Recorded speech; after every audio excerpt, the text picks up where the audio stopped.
This is my Astra GTC 2012 1.4 petrol turbo.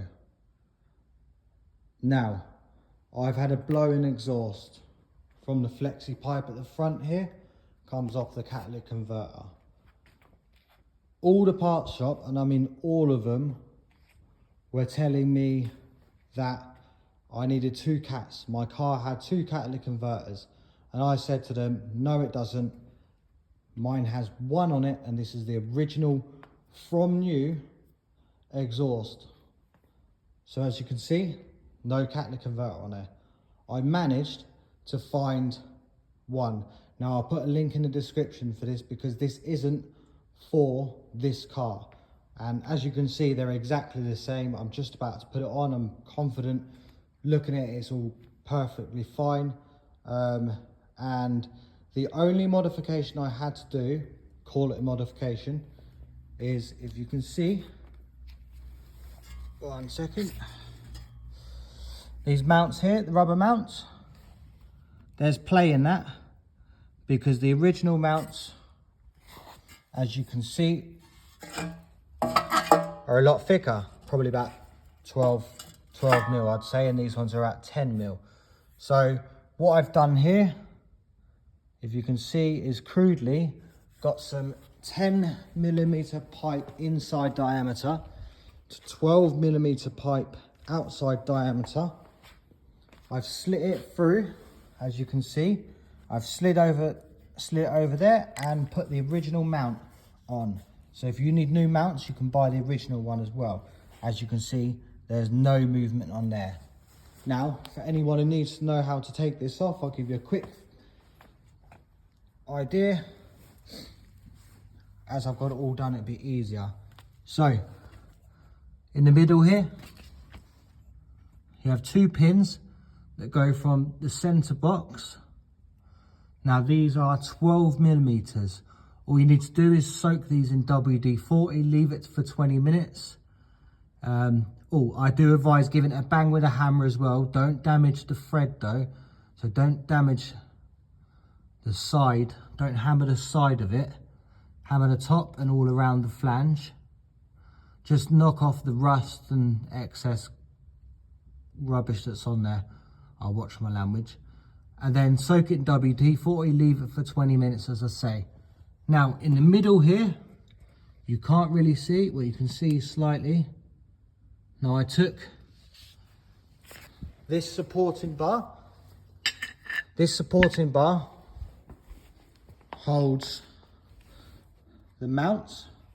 So the mounts, obviously the other way around, there's little pins in here. Now these are 13mm bolts.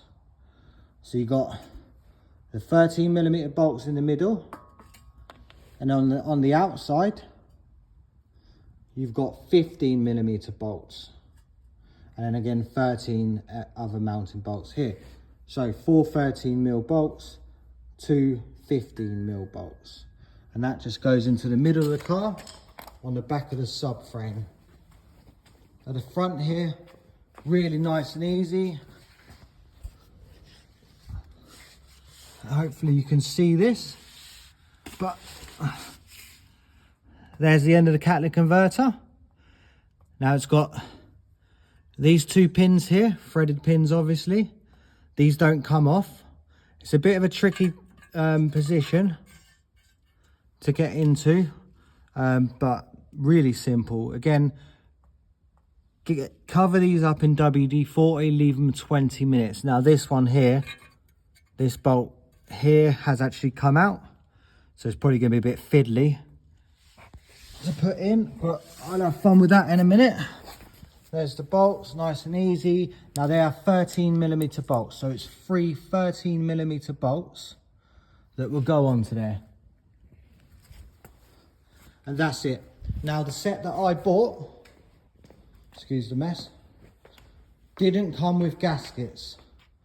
So as I said, the flanges are the same.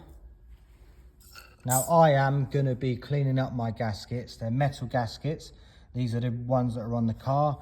They're not in too bad condition. I know I shouldn't use them, but I haven't got new ones because they didn't come with the exhaust. I'm sure you can pick these up from eBay, wherever, or your local parts store, as they are the standard flange gaskets.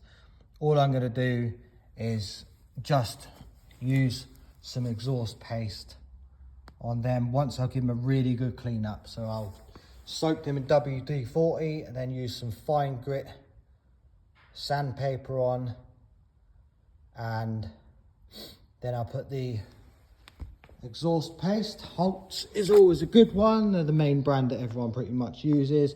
You can get it from Halfords, most part stores, or you could probably just use a similar product, but I know this one works, so I've used it many times.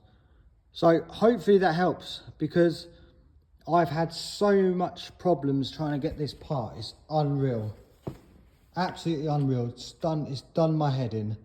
But as you can see, finally problem solved, because the one they wanted to sell me was ranging from about 450 quid. I think I got a best price of about 320 odd pound, I believe. So don't quote me on that, but yeah. Oh, also, it's a lot easier when you're taking off the old exhaust. Just take this clip out. Unfortunately, I've damaged mine, the little bracket that holds it on, so I might need to replace it, but if it holds in, it holds in. And then I just bolted the exhaust into a vise, soaked it in WD-40, 10 minutes later, knocked it off with a 22mm spanner, and it come off really, really easy. So hopefully this helps.